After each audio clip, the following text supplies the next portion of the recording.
Hello, xin chào các bạn. Rất vui là gặp các bạn hôm nay.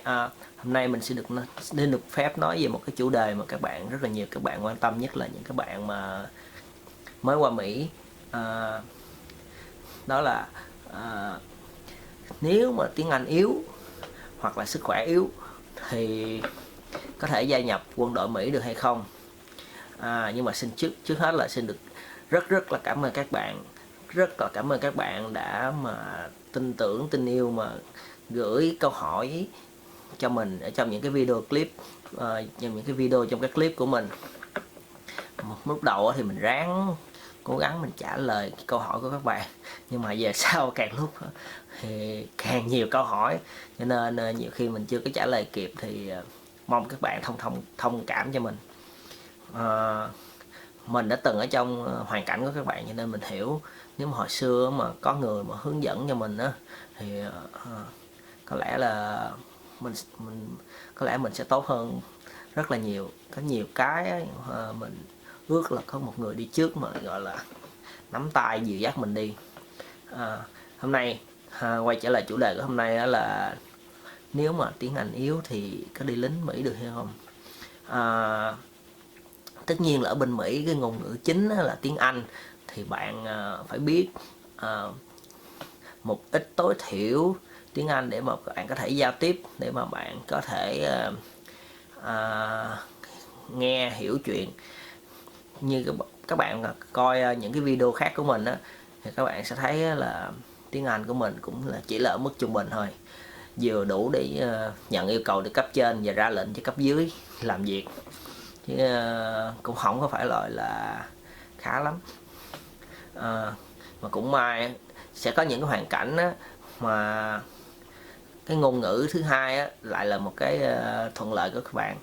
Giống như hôm bữa năm 2018 vừa rồi á, hạm đội tàu sân bay Carl Vinson về Đà Nẵng, thì trên cái khu trục hạm, trên tuần dương hạm 57 của mình đó, thì chỉ có một mình là biết tiếng Việt, cho nên mình cứ ngồi đó mà mình gọi tổng đài tàu chiến số 57, tổng đài tàu chiến số 57, gọi vậy tới khi mà có người trả lời thôi.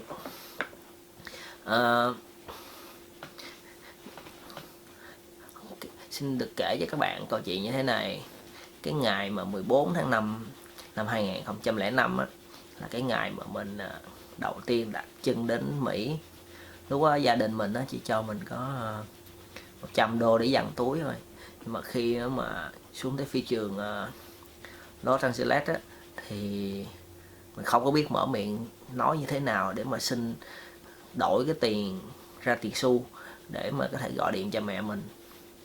Mặc dù là ở Việt Nam á, mình cũng học tiếng Anh từ hồi mà trung học cơ sở, từ lớp 6 lên đến lớp 12, thì có thể nói về mà ngữ pháp, mà về cấu trúc câu á, thì của mình cũng thì nó cũng rất là chắc.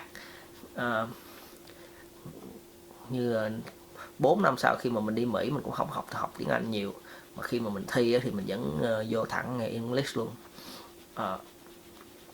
Thì cái tiếng Anh của mình nó cũng khá, cái ngữ pháp của mình nó khá chắc, nhưng mà cái nghe với lại cái nói, như là nhiều bạn Việt Nam á, thì không có chú trọng vào đó nhiều, cho nên khi mà mới qua Mỹ gặp thêm cái vấn đề phát âm nữa thì nó sẽ còn nhiều bỡ ngỡ. Cho nên các bạn phải tự tin là các bạn có đủ cái vốn từ vựng để mà chỉ cần nghe nhiều,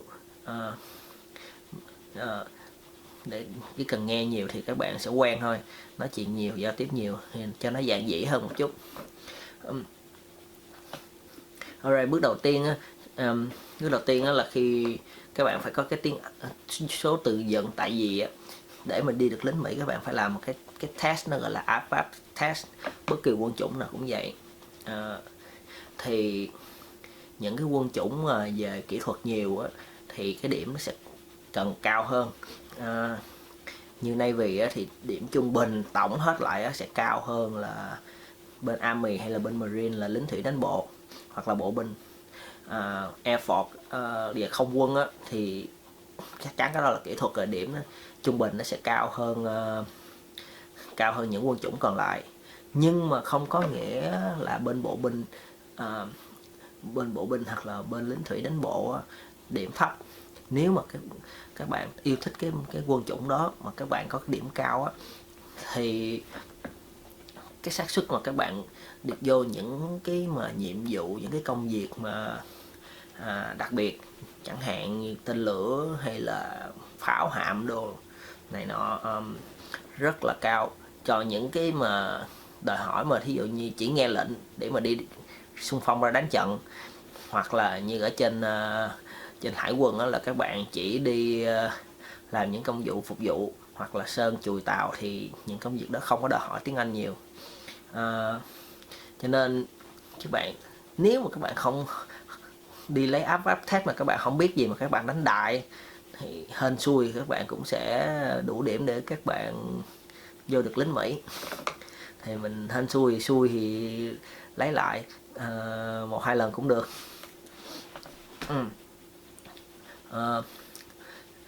Qua được cái dòng mà cái đó thì trắc nghiệm thôi, cho nên qua được cái dòng đó thì dễ rồi. Mà khi mà vô quân trường á, giả sử như các bạn rất là hồi hộp bối rối mà các bạn không có biết, chỉ huy ra lệnh la quá trời, vô trọng nó nạt mà tối tăm mặt mũi, nghe không có được cái gì hết luôn. Ngay cả mấy thằng Mỹ mà nó nghe còn không kịp nữa, tại vì tụi nó nói, nó nạt mà giọng lớn, mà cái chất giọng nó cao, mà khi mà nó nói trong gọi là giận dữ, nhưng mà cái đó không phải là giận dữ thiệt, mà nó chỉ giả bộ nó giận dữ với bạn để cho bạn tốt hơn thôi. Thành ra là rất là khó để nghe, không có biết là nó nói cái gì. Thì các bạn cứ thấy cái thằng trước nó làm sao, các bạn làm y chang vậy. Mấy thằng khác làm sao, các bạn làm y chang vậy. Người ta kêu chạy, bạn không biết chỉ chạy ra sao. Bạn thấy tụi nó bắt đầu chạy thì bạn bắt đầu bạn chống đầu, bạn cắm cổ, bạn chạy theo. Thì đứng xếp hàng, thấy tụi nó bắt đầu tự nhiên đang ngồi, cái tụi nó đứng dậy luôn, vô xếp hàng. Các bạn đứng dậy vô xếp hàng. Thì quân trường thì cũng không có khó lắm, nhất là với lại bên lính hải quân, bên lính bộ binh với lại lính thủy đánh bộ, thì các bạn sẽ học được rất là nhiều. Các bạn học về súng, các bạn học về chiến đấu, và học một số về võ thuật tự vệ. Còn bên hải quân, mà bên không quân thì không có đòi hỏi nhiều, tại vì hầu hết những cái đó là các bạn sẽ được huấn luyện trên tàu. Mình nói nhiều về bên hải quân tại vì mình là lính hải quân. Khi mà các bạn qua được cái quân trường rồi, thì chạy bộ, người ta đem bạn ra sân tập. Bạn ra sân tập là bạn đã thấy tụi nó đứng xếp hàng, là bạn biết là chuẩn bị chạy bộ rồi, không? Thì người ta kêu chạy thì chạy. Còn mà người ta kêu hít đất, mà bạn không biết hít đất là sao, bạn thấy có thằng nó lên, nó ngồi, nó đứng một mình, nó ngay giữa sân vậy nè, cái bắt đầu nó hướng dẫn cho bạn có một mình thằng đó hít đất, còn lại là nguyên một đám đứng cạnh. Rồi bắt đầu bạn thấy mấy thằng kia bắt đầu nó cúi rạp xuống, nó chuẩn bị hít đất, thì bạn cứ làm theo thôi. Thì bạn cứ hít đất cho tới khi nào mà người ta kêu bạn ngưng thì thôi. Thì mình giả bộ cho tới khi nào mà mình tiếng Mỹ nó gọi là you fake it until you make it. Thì mình cứ làm theo, mình không biết nhưng mà mình giả bộ như mình biết, mình cứ làm theo cho tới khi nào mà mình biết thuần thục rồi thôi. Sau khi qua được cái quân trường rồi á, thì các bạn lên tàu, mình không nói gì mình không quân nhiều, nên mình đoán là nếu mà tiếng Anh yếu thì chắc là các bạn sẽ không đậu được bên không quân. Thì hải quân thì chủ yếu là về kỹ thuật cũng có, nhưng mà nếu mà không có, các bạn sẽ rớt về bên đát xi men, là các bạn đi sơn sửa chùi tàu và làm những công việc nặng nhọc. Còn mà bộ binh với lại lính thủy đánh bộ thì tùy vào cái quân chủng, mà nếu mà chỉ ra đánh đấm thì người ta sẽ không có cân điểm nhiều đâu. Tại vì cái ngày mà mình ở hotel á, cái ngày mà trước khi mà bạn lên máy bay mà người ta đưa bạn qua quân trường á, người ta sẽ cho bạn ở khách sạn để bạn ngủ, để sáng hôm sau đi sớm. Mình có nghe những cái người lính chuẩn bị gia nhập nói chuyện, thì cái điểm của người ta cũng không có cao lắm đâu. Thì khi mà các bạn lên tàu đi, bên hải quân đi, các bạn lên tàu, nó đưa cho bạn cái dùi, kêu bạn cà bón tàu, nhưng bạn không biết gì thì nó sẽ hướng dẫn cho bạn làm. Nó làm xong rồi kêu bạn làm theo y chang vậy, và nó chỉ với bạn cái khu vực thì bạn làm. Tới lúc mà đổ qua công chuyện khác, đưa bạn những cái xô sơn, nó bắt bạn sơn thì thì bạn không biết là nó yêu cầu làm gì, cái nó sơn thử cho bạn mà bạn làm theo, thì chừng 1 năm 2 năm bạn học được cái tiếng Anh của bạn. Ở trong cái môi trường mà ai cũng xài tiếng Anh không á, thì cái tiếng Anh của bạn nó sẽ ít nhất là cái khả năng nghe với lại hiểu nó sẽ tốt hơn. Mặc dù nhiều khi nếu mà một bạn qua trễ như mình á, thì cái phát âm, cái accent đó, nó cứng rồi, bạn không có thể nào mà bạn thay đổi được cái điều đó.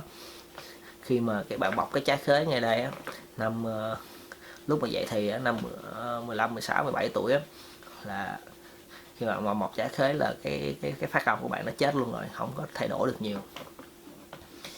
Đó. Thì như lên lính bộ binh, nó kêu bạn cứ đi theo đơn vị, kia ra ngoài kia tự cái môi trường là bạn sẽ biết mình phải này là một sống hai chết, thì tự nhiên là bạn sẽ biết cái cách ấy chứ không phải như nhiều người ta nói nó kêu dục lựu đạn mà không biết dục cầm cái lựu đạn là chết. Cái đó không có. Mình nghĩ là người Việt Nam mình rất là thông minh, người Việt Nam của tụi mình rất là thông minh, actually là vừa cần cù mà vừa thông minh, cho nên nhưng mà bị cái giới hạn ngôn ngữ, cho nên nhiều khi mình không có lên cao lắm được, nhưng mà lúc nào mình cũng trên nhiều người, tầm ở giữa. Thì hy vọng các bạn cũng có thể như vậy. Còn thì các bạn tự tin lên, cứ đăng ký gia nhập đi. Mình có một người bạn đã từng thi 3 lần, thi cái ASVAB 3 lần không đậu, nhưng mà anh ấy hiện giờ anh ấy vô lính và chỉ trong có một thời gian ngắn là 7 năm mà anh ấy đã là first class rồi. Thành ra cái khả năng tiếng Anh lúc đầu vào nó không có quyết định được nhiều cho bạn. Cái vấn đề là cái con người bạn, cái khả năng làm việc của bạn, cái thái độ làm việc của bạn mà người ta chú trọng và người ta có đánh giá cao hay không. Giờ nói về cái thể lực, nếu mà các bạn mà 18 cho tới 24 mà các bạn ví dụ như nói nhưng mà lời tối đa đi, trong vòng 2 phút mà các bạn không hít đất được 80 cái, không gập bụng được 80 cái, chạy bộ 10 phút, thì cái đó tối đa thì nhiều khi nó hơi quá sức. Nhưng mà bây giờ nói về cái tối thiểu để mà đậu cái bài kiểm tra thể lực, cái tối thiểu hình như là mình nhớ không lầm là chừng 40 cái, hít đất 40 cái, gập bụng gì đó, chạy bộ thì chừng 13-14 phút. Các bạn là những người trẻ mà những cái tối thiểu mà hít đất 40 cái, gập bụng 40 cái, chạy bộ một mai rưỡi, tức là khoảng 2,5 cây số, 2,3 cây, mà các bạn không chạy được dưới 13 phút thì các bạn phải nên rèn luyện thêm. Mình chỉ có lời khuyên như vậy thôi. Mình là cũng lớn tuổi rồi mà cũng có tuổi mà mình có thể nói là mình làm được gấp đôi những cái mức tối thiểu của các bạn yêu cầu. Hy vọng là mình đã giúp cho các bạn cảm thấy được mà tự tin được hơn phần nào, hoặc là đã trả lời được một phần của câu hỏi của các bạn. Mình không nghĩ là mình trả lời hoàn toàn câu hỏi, nhưng mà hy vọng là đã giúp các bạn feel được better hơn, cảm thấy tốt hơn một chút. Các bạn cứ tiếp tục đặt câu hỏi cho mình. Nhiều khi mình không có trả lời từng người một, nhưng mà mình sẽ cố gắng làm thật nhiều video để mà nhiều người cùng biết hơn, nhiều người cùng hiểu biết thêm về quân đội Mỹ. Và mình cũng rất là cảm ơn những người đồng đội khác trong các quân chủng khác, trong hải quân, những người brother in arms đã giúp trả lời câu hỏi của các bạn mà quan tâm về quân đội Mỹ. Hy vọng mình sẽ có thêm được những người đồng đội, những người chiến sĩ, những người sĩ quan Việt Nam, để mà ví dụ như khi mà tàu cập bến hoặc một bến cảng nào đó, mình có những người bạn để mà đi chơi chung, như mình khi mình đi xuống là Singapore hay là đi Hồng Kông, Việt Nam, thì có những người bạn mà đi ra ngoài dạo phố cùng nói một ngôn ngữ thì nó vui và nó dễ hơn. Ví dụ như khi mà đi party hoặc là uống bia, đi chơi, đi ngắm cảnh đồ, mình nói cái ngôn ngữ của mình, nói cái tiếng mẹ đẻ, thì lúc này nó cũng cảm thấy là tốt hơn so lại nếu mà mình đi không phải tạo hết tốt hơn mà nó cảm thấy gần gũi hơn. Vậy hẹn gặp lại các bạn trong những cái video sau. Các bạn nhớ like, chia sẻ cho những người khác giúp mình, và cứ tiếp tục đặt câu hỏi, mình sẽ hứa sẽ trả lời câu hỏi cho các bạn. Cảm ơn các bạn rất nhiều. Tạm biệt các bạn.